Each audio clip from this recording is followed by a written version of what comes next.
estos últimos años se profundizó esta tendencia. Sí, sí, empeoró. Yo hice la comparación entre el 2005 y el 2015, tanto en las universidades estatales como en las privadas, y en las dos se deterioró el asunto. Entonces hoy en la actualidad prácticamente la mitad de los estudiantes no aprueba más de una materia. Quiere decir que puede haber no aprobado ninguna. No es que aprobó una materia, no aprobó más de una materia, o sea, 0 o 1, la mitad. Y en las privadas es 30%. Ahora hay gran disparidad entre las universidades, que no es fácil explicar, pero hay una gran disparidad. Hay muchas que están arriba del promedio y hay otras que le va mejor que ese promedio, ¿no? ¿Cuál es la peor, la que en este estudio que usted hizo encuentra con la menor cantidad de materias aprobadas? Bueno, la que tiene la menor cantidad aprobada es Jujuy y Salta. Y la que tiene el mejor índice es 3 de febrero. Elio, ya te está escuchando Alito Guadañi. Muy bien, Guadañi, ¿cómo le va? Lo estaba escuchando atentamente y estuve leyendo el informe. Y quería preguntarle con qué tiene que ver esto. Si usted cree que el punto está justamente en el ingreso de los alumnos a la facultad. Excelente pregunta. Yo me tomé el trabajo de comparar la situación universitaria de los grandes países latinoamericanos para no compararse con Inglaterra, Alemania o Japón, ¿no? Entonces encontré lo siguiente, que la Argentina tiene más estudiantes universitarios que México, que Colombia, que Brasil y que Chile. Sin embargo, estos países tienen mucho más graduados universitarios que nosotros. Y cuando digo mucho más, digo una cantidad muy grande. Brasil gradúa el doble que nosotros, obviamente en proporción a la población. Claro. Chile gradúa el 70% más que nosotros, y México 65% y Colombia el 30%. La pregunta, ¿cuál es la diferencia entre dos países? Que ninguno de estos tiene ingreso irrestricto. Hay diversos tipos de exámenes obligatorios que no lo toman las universidades como no lo toman el resto del mundo, lo toma el gobierno central, que es el que da, digamos, la tarjeta para que las universidades decidan el ingreso, ¿no es cierto? Y esto, Guadañi, entonces, perdón, usted se da la... ¿esto sucede Sí. ya en el último año del colegio? O sea, más allá de que se ocupe el gobierno, como usted dice, ¿esto sucede en el último año escolar para saber a qué Sí. universidad, según qué promedio uno puede ingresar? Sí, prácticamente, por ejemplo, en Brasil se rinde en noviembre, en Chile se rinde en diciembre, cuando termina el año, y esas notas, ese puntaje es el que valida el ingreso a las universidades al año siguiente. Y en Colombia es lo mismo. Por eso es muy interesante el caso de los colombianos, porque la pregunta que hay que hacerse es si los que vienen de la Argentina lo aprobaron o no ese examen, ¿no es cierto? Y lo mismo en caso de México, pero no hay mexicanos en Argentina. No, es cierto. Ahora, esto... Ahora, déjeme que le diga una cosa. Sí. Sí, adelante. No, quería saber Bueno, si esto que usted está diciendo vale de la misma manera para la universidad privada como para la pública, ¿no? Porque en la pública, de alguna manera, uno cuenta con el CBC. Bueno, primero que el CBC es menos de la cuarta parte del alumnado universitario. El CBC, la UBA es la única que tiene CBC. Pero a la UBA va a menos de la tercera parte de los estudiantes, ¿no es cierto? Una visión nacional, hay 55 universidades nacionales, no una. La UBA tiene un coeficiente un poco mejor que el promedio, o sea, la UBA anda mejor que el promedio. En realidad, entre las universidades públicas, la que tienen el mejor índice de rendimiento de materias la primera es 3 de febrero, después vienen universidades que no están en Buenos Aires, viene Villa María, Avellaneda, Río Negro, San Martín, la Tecnológica, Cuyo. O sea, no es fácil explicar estas diferencias. Lo que sí queda claro que la diferencia se ha ido agrandando, la situación se fue empeorando en los últimos 10 años y la diferencia entre privadas y estatales es muy importante. Y el común denominador de todo esto es que la Argentina, si yo tuviera que sintetizar esta charla, diría, es el país de América Latina con más estudiantes universitarios y es el país de América Latina con menos graduados universitarios. Claro, es terrible la cifra que está dando. Ahora, usted recién mencionaba cuáles eran las universidades que estaban últimas, diría, en el ranking o peor en este sentido, justamente en graduados universitarios. Mencionaba Salta, mencionaba Jujuy, si no recuerdo mal, y recién mencionaba entre las mejores en la Universidad de Buenos Aires. ¿Por qué cree que existe esta diferencia? Bueno, no es fácil de explicar, no hay muchos estudios. El alumnado de la Universidad de Buenos Aires es un alumnado muy selecto. Piense usted que la Universidad de Buenos Aires tiene 12 facultades y en 11 de ellas hay mayoría absoluta de estudiantes que vienen de escuelas privadas. En la ciudad de Buenos Aires, la escuela secundaria privada gradúa mucho más alumnos que las escuelas públicas. En las escuelas públicas.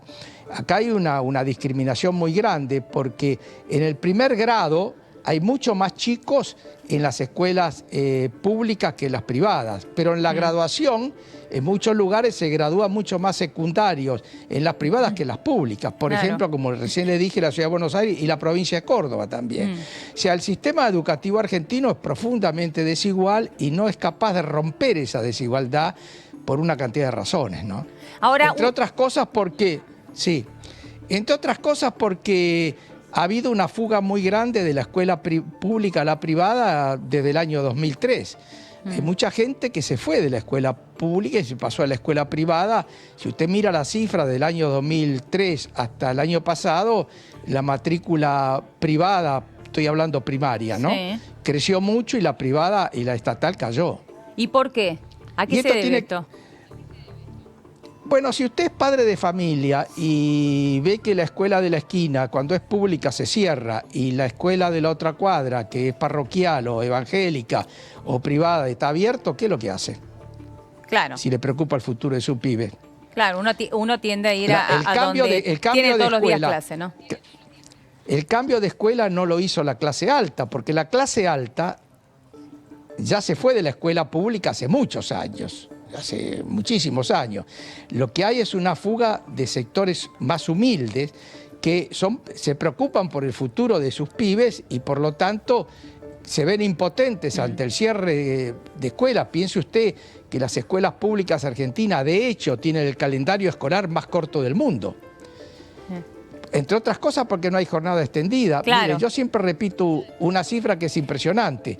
Un chico chileno que está en 4º grado primario, ya tuvo más horas de clase que un chico argentino en toda la escuela primaria. ¿Cómo es eso? ¿Cómo es eso? Un chico argentino que está en 4º grado primario, sí, ya tuvo más horas de clase que un chico argentino cuando termina la escuela primaria. ¿Y a qué se debe esto? Que ellos tienen jornada extendida. Ellos tienen más de 1.100 horas de clase por año y nosotros efectivamente no pasamos de 650. Claro. El calendario escolar argentino primario, de hecho, es prácticamente el más corto del mundo, aunque está Finlandia por ahí, ¿no? Ahora, Guadani, ¿usted cree que esto de la falta o los pocos graduados que tenemos en la Argentina con respecto a proporcionalmente con respecto a la cantidad de universitarios, tiene que ver específicamente con el ingreso irrestricto que marcaba usted al principio en comparación con otros países del mundo, o también con esto de que tanto en la universidad y sobre todo en la pública más que en la privada, una persona puede estar 15 años estudiando una misma materia, una misma carrera? Bueno, todo eso tiene que ver porque, mire, el proceso educativo es un proceso de esfuerzo.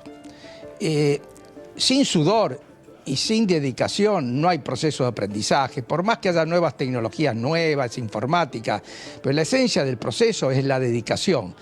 Y cuando usted rompe la vocación por la dedicación y convierte a la escuela secundaria en el último año en una preparatoria de viaje de egresados, cuando en el resto del mundo, y cuando digo el resto del mundo, no digo unos pocos países, digo todos, digo la China, digo Cuba, claro, digo Japón, digo Corea, hasta en Siria, en plena guerra, en Alepo, Los pibes iban a rendir el examen de graduación secundaria en plena guerra de enfrentamiento tan trágico lo de Siria.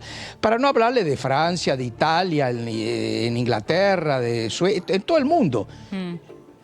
¿Y sabe quién inventó este sistema? ¿Quién? Napoleón I.